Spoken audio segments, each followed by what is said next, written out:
Bonjour, dans cet épisode, je vais vous raconter ce que demandent vraiment les salariés au Père Noël. Je suis Gaël Châtelain-Berry, bienvenue sur mon podcast Happy Work, le podcast francophone audio le plus écouté sur le bien-être au travail et le management bienveillant. Comme une fois par semaine, il existe une version écrite de cet épisode que vous trouverez sur mon blog www.gchatelain.com. En plus, si vous allez voir le blog, vous allez voir il y a plein de contenus, dont notamment des tests de personnalité plutôt sympas. Alors, avec les fêtes qui approchent, j'ai posé une question toute simple sur mon profil LinkedIn, mais qui veut dire beaucoup au final. Voilà la question. Vous pouvez demander absolument tout ce que vous voulez au Père Noël dans le cadre professionnel. Ça serait quoi ? Les réponses, structurées autour de 4 choix, offrent un éclairage intéressant sur les aspirations et les préoccupations des salariés aujourd'hui.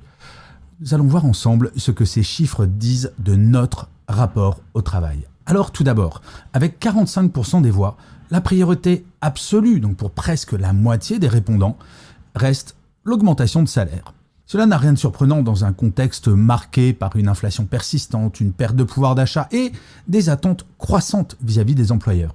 Mais au-delà de la réalité financière, cette demande traduit aussi un besoin de reconnaissance.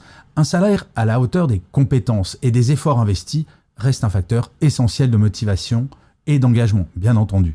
Les salariés ne veulent pas seulement être payés, ils veulent être valorisés à leur juste valeur.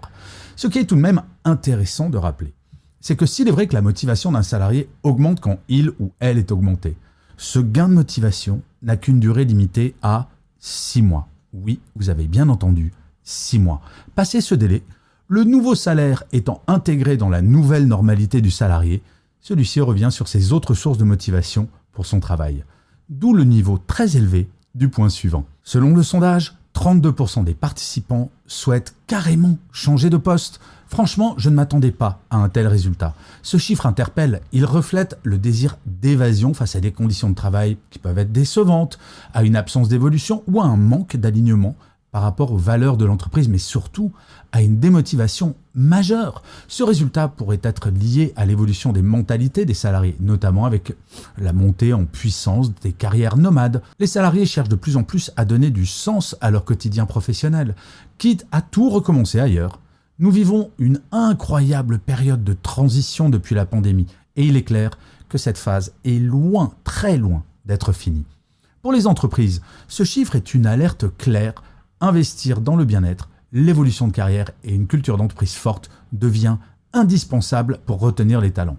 Le point rassurant, c'est que je vois de plus en plus d'entreprises qui en ont conscience et elles agissent. Chiffre qui m'a étonné, mais de façon positive. Seulement 9% des participants rêvent d'un nouveau manager, mais cela ne signifie pas pour autant que la question du management est insignifiante. Bien au contraire, si le chiffre est bas, c'est peut-être également parce que celles et ceux qui ont un manager toxique ou inefficace ne s'arrêtent pas à cette solution de juste changer de manager. Ils ou elles préfèrent envisager un changement radical de travail comme les 32% de la catégorie précédente. Oui, les deux réponses peuvent être complémentaires. Ce chiffre nous rappelle que le rôle du manager est déterminant. Un bon manager peut transformer une équipe, créer un environnement stimulant et aider ses collaborateurs et collaboratrices à se dépasser. Inversement, un mauvais manager peut devenir une cause majeure de démotivation et de turnover.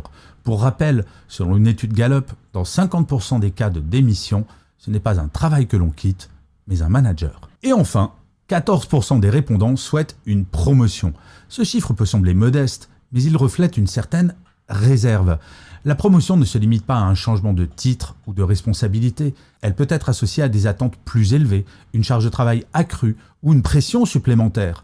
Avoir une promotion n'est plus autant une finalité dans une carrière que cela pouvait être au siècle dernier. Dans un monde du travail en évolution, les salariés valorisent de plus en plus l'équilibre entre vie pro et vie personnelle. Une promotion ne fait plus toujours autant rêver, surtout si elle implique un sacrifice personnel. Vous n'imaginez pas le nombre de jeunes diplômés qui m'expliquent que leur objectif n'est en aucun cas de devenir manager à tout prix, mais juste de trouver un sens dans leur travail. Et si je mets juste entre guillemets, c'est bien parce que ce n'est pas aussi simple qu'il y paraît. En fait, ce sondage met en lumière des tendances profondes dans le monde professionnel. L'augmentation de salaire reste une demande universelle, mais les attentes des salariés vont bien au-delà de la rémunération. Ils cherchent du sens, de meilleures conditions de travail et un environnement managérial sain. Pour les entreprises, ces résultats constituent un véritable appel à l'action. Comment peuvent-elles mieux reconnaître la valeur de leurs collaborateurs et collaboratrices, créer des parcours professionnels attrayants et promouvoir un management bienveillant? Et pour chaque salarié, cette période des fêtes peut être l'occasion de réfléchir à ses propres priorités. Qu'attendons-nous vraiment de notre travail? Alors, j'ai une bonne et une mauvaise nouvelle. La mauvaise, le Père Noël n'existe pas. La bonne, nous pouvons agir pour réaliser nos vœux les plus chers. Alors vous, prêt à agir pour 2025? J'adorerais que vous me le disiez en commentaire, ce dont vous rêvez professionnellement pour 2025. Je lis tous vos commentaires, j'adore y répondre et en plus très souvent, cela me donne de nouvelles idées pour des épisodes de Happy Work, donc pas d'hésitation. À vos claviers. Je vous remercie 1000 fois d'avoir écouté cet épisode de Happy Work ou de l'avoir regardé. N'hésitez surtout pas à le partager si vous l'avez apprécié. Et n'hésitez pas à vous abonner sur votre plateforme préférée. C'est très très important pour que Happy Work dure encore très longtemps. Et en plus, de vous à moi, cela me fait toujours très plaisir. Je vous dis rendez-vous à demain. Et d'ici là, plus que jamais, prenez soin de vous. Salut les amis.